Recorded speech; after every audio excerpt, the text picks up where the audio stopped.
नमस्कार, स्वागत है आप सभी का हिमाचल प्रदेश की खबरों में। मैं आपके साथ निकिता कश्यप। बुलेटिन की शुरुआत करते हैं। सोलन जिले के शूलिनी विश्वविद्यालय का 7वां दीक्षांत समारोह आयोजित किया गया और जिसमें सीएम सुखविंदर सिंह सुक्खू ने शिरकत की। कार्यक्रम को संबोधित करते हुए सीएम ने कहा कि हिमाचल प्रदेश में निजी शिक्षण संस्थान शिक्षा के क्षेत्रों में बेहतरीन कार्य कर रहे हैं और इस दौरान करीब 2200 विभिन्न डिपार्टमेंट की डिग्रियां भी प्रदान की गई। वहीं आपको बताते चले कि इसके साथ ही मुख्यमंत्री ने निजी विश्वविद्यालय को 7वें दीक्षांत समारोह की बधाई दी और इस दौरान उन्होंने जिला परिषद कॉडर कर्मचारियों को इस आपदा के समय दुर्भाग्यपूर्ण बताते हुए कहा कि प्रदेश सरकार के पंचायती राज मंत्री उनकी समस्याओं पर गौर कर रहे हैं और उनकी समस्याओं को निपटाने का प्रयास भी लगातार जारी है। जो NIRF की रैंकिंग है जो कि सरकार द्वारा करवाई जाती है, तो पिछले दिनों जब मेरी चर्चा हुई थी तो उसमें 73 रैंक प्राइवेट यूनिवर्सिटी में गवर्नमेंट यूनिवर्सिटी को मिलाकर, सभी यूनिवर्सिटियों को मिलाकर 73वां स्थान है। तो अपने आप में एक बड़ी अचीवमेंट है और मैं शूलिनी यूनिवर्सिटी के फाउंडर्स मेंबर्स को, शूलिनी यूनिवर्सिटी के अध्यापक वर्ग को, शूलिनी यूनिवर्सिटी के सभी कर्मचारियों को बहुत बहुत शुभकामनाएं देता हूं कि शूलिनी यूनिवर्सिटी ने जहां हिमाचल प्रदेश में प्राइवेट यूनिवर्सिटी में तो अपना स्थान बनाया ही है, वहीं हिंदुस्तान की जितनी भी सरकारी और प्राइवेट यूनिवर्सिटी है उसमें 73वां स्थान इन्होंने बनाकर रखा है और इनकी रैंकिंग में आए दिन सुधार हो रहा है। थीसिस लिखे जा रहे हैं, PhDs काफ़ी डिग्रीज हो रही है, तो निश्चित रूप से एक बहुत बड़ी और बहुत अच्छी यूनिवर्सिटी है। शिमला में कबड्डी एसोसिएशन ऑफ हिमाचल प्रदेश की तरफ से आयोजित एक कार्यक्रम में मुख्यमंत्री सुखविंदर सिंह सुक्खू ने बतौर मुख्य अतिथि शिरकत की। वहीं आपको बताते चले कि इस कार्यक्रम में मुख्यमंत्री ने एशियाई खेलों में देश के साथ प्रदेश का नाम चमकाने वाले खिलाड़ियों को सम्मानित भी किया। वहीं मुख्यमंत्री सुखविंदर सिंह सुक्खू ने कहा कि सरकार प्रदेश की खेल नीति में बदलाव के बारे में विचार कर रही है। खिलाड़ियों की जो भावनाएं हैं उन्हें सरकार ध्यान में रखकर जल्द पूरा करेगी और साथ ही साथ सीएम सुक्खू ने इन खिलाड़ियों को देश और विदेश का नाम चमकाने के लिए शुभकामनाएं भी दी। वहीं मंडे मीटिंग को लेकर सीएम सुखविंदर सिंह सुक्खू ने अधिकारियों के साथ बैठक भी की और साथ ही उन्होंने कहा कि प्रदेश भर में करीब 25,000 इंतकाल के मामले पेंडिंग पड़े हुए हैं और ऐसे में सरकार ने 30 अक्टूबर को विशेष इंतकाल अदालत लगाने के फैसला लिया है।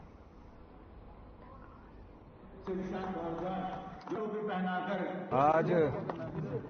कबड्डी एसोसिएशन के द्वारा ये सम्मान समारोह उन बेटियों के लिए रखा गया था जो बेटियां एशिया में हमारा परचम लहराया, देश का परचम लहराया, हिमाचल का परचम लहराया। और मुझे खुशी की बात सबसे ज्यादा ये है कि हिमाचल से कबड्डी में 5 बेटियों ने जाकर एशिया में हिमाचल की धाक को भी बना रखा और हिंदुस्तान के गौरव को भी बढ़ाया है। इस संदर्भ में आज हमारे राजकुमार नीटू जी ने ये एसोसिएशन, जो प्रेसिडेंट है कबड्डी एसोसिएशन हिमाचल प्रदेश के, उन्होंने इस फंक्शन रखा था बेटियों को सम्मान का। सरकार की तरफ से अलग से कार्यक्रम होगा, उसकी रूपरेखा हमने बनाई है और निश्चित रूप। अब खबर शिमला से है, जहां हिमाचल पथ परिवहन निगम की तरफ से आय में बढ़ोतरी के लिए लागू की गई लेकेज पॉलिसी को फेल करने के कथित षड्यंत्र मामले में 2 बर्खास्त परिचालक मुख्यमंत्री और उप मुख्यमंत्री के सामने अपना पक्ष रखेंगे। वहीं आपको बताते चले कि रिंगकांग PO यूनिट के बर्खास्त रवि कुमार और सुनील कुमार परिचालकों ने मीडिया से रूबरू होते हुए कहा कि उनकी कोई ऐसी मंशा नहीं थी कि सरकार की वह इस पॉलिसी का विरोध करें। अनुबंध पर सेवाएं दे रहे परिचालक परिवहन सेवा आचरण नियम, अनुबंध सेवा नियम और निगम की सोशल मीडिया पॉलिसी के उल्लंघन के दोषी पाए जाने पर दोनों परिचालकों पर प्रबंधन की तरफ से बर्खास्त किया गया है। वहीं आपको बताते चले कि एचआरटीसी से बर्खास्त परिचालक सुनील कुमार ने कहा कि निगम प्रबंधन की तरफ से कुछ समय पहले नई लगेज पॉलिसी लागू की गई थी और इस नई लगेज पॉलिसी को फेल करने के षड्यंत्र रचने का आरोप हम दो परिचालकों पर लगाते हुए हमें दोषी ठहराया गया है। आपको पता ही होगा कि पिछले कुछ दिनों से मीडिया में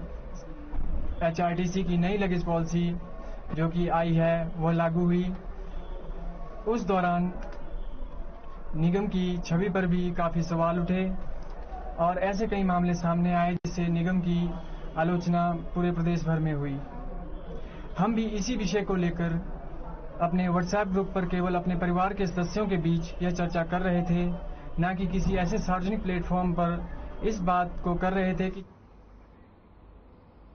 हमीरपुर में नेहरू युवा केंद्र में मेरी माटी मेरा देश माटी को नमन वीरों का वतन कार्यक्रम में नादौन के केंद्रीय सूचना प्रसारण और खेल मंत्री अनुराग ठाकुर ने बतौर मुख्य अतिथि शिरकत की। वहीं आपको बताते चले कि इस अवसर पर अमृत कलश यात्रा का भी आयोजन किया गया और जिसमें काफी संख्या में लोगों और युवाओं ने हाथों में अमृत कलश लेकर यात्रा में भाग लिया। वहीं आपको बता दें कि केंद्रीय मंत्री अनुराग ठाकुर ने भी नादौन पहुंचने पर अमृत कलश यात्रा में भाग लिया। केंद्रीय मंत्री अनुराग ठाकुर के पहुंचने पर बीजेपी जिला अध्यक्ष देशराज शर्मा, जिला सचिव विनोद ठाकुर, महामंत्री अजय रिंटू ने स्वागत किया।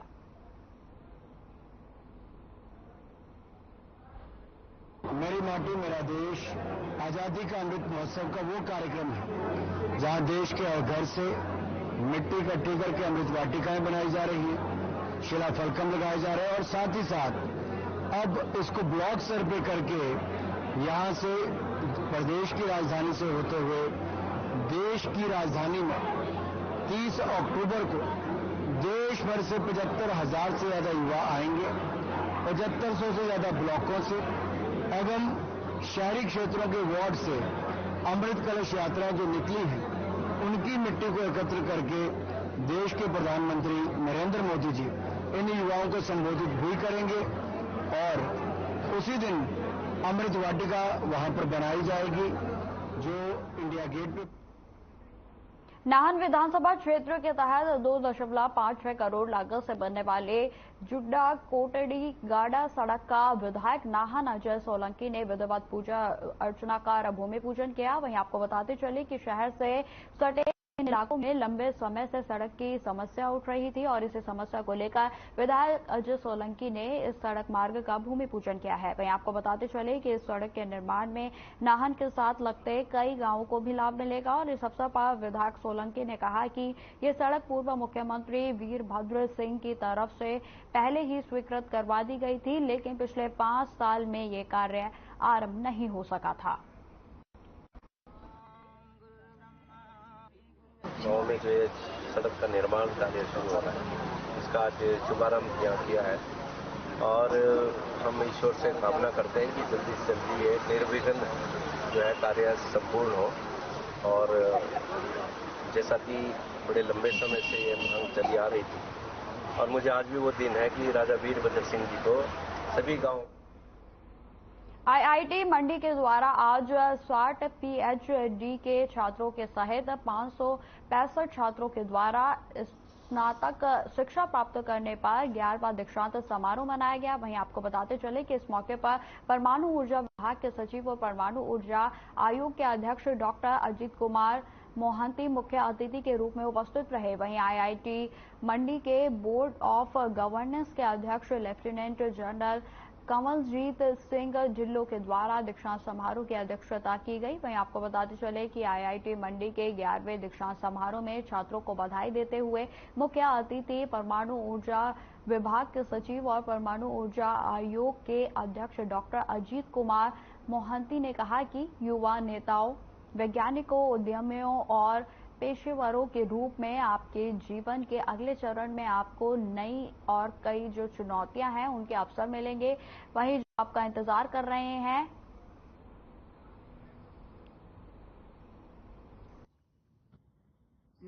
आज आईआईटी मंडी के जो इंजीनियरिंग बैच 2023 है उनका पासिंग आउट के लिए 11th कॉन्वोकेशन था और आज हमारे चीफ गेस्ट मिस्टर मोहंती जो कि सेक्रेटरी हैं एटॉमिक एनर्जी डिपार्टमेंट के और हमारे डायरेक्टर साहब प्रोफेसर लक्ष्मीधर बेहरा, इनकी अगुवाई में ये इवेंट संपन्न हुआ है और बहुत से बच्चे, करीब 600 बच्चों ने जिन्होंने ग्रेजुएशन की डिग्री हासिल की थी, उनमें से जो आ सके करीब 350 के आसपास वो बच्चों ने खुद आकर के अपनी डिग्री हासिल की। मेरे को बहुत ज़्यादा अच्छा लग रहा है अपनी डिग्री लेकर। काफ़ी मेहनत और मशक्क़त के बाद हम लोग इस मुकाम पे पहुंचे हैं। 2 साल घर रहने के बाद, 2 साल कॉलेज में रहने के बाद, काफ़ी अप्स एंड डाउन्स के बाद, तो मेरे को बहुत ज़्यादा अच्छा लग रहा है। पहले कोविड पैंडेमिक के टाइम बहुत दिक्कत होती थी क्योंकि ऑनलाइन सारा काम हो गया था, लेकिन उसके बाद फिर धीरे धीरे सब सही होने लगा। पैंडेमिक के टाइम में भी इंस्टीट्यूट ने बहुत ट्राई किया, अच्छे से उनकी जो भी फैसिलिटीज़ थी वो प्रोवाइड करी और फैकल्टीज़ ने भी हमारा बहुत सपोर्ट किया, फैसिलिटीज़ भी हमें बहुत अच्छे से मिली। और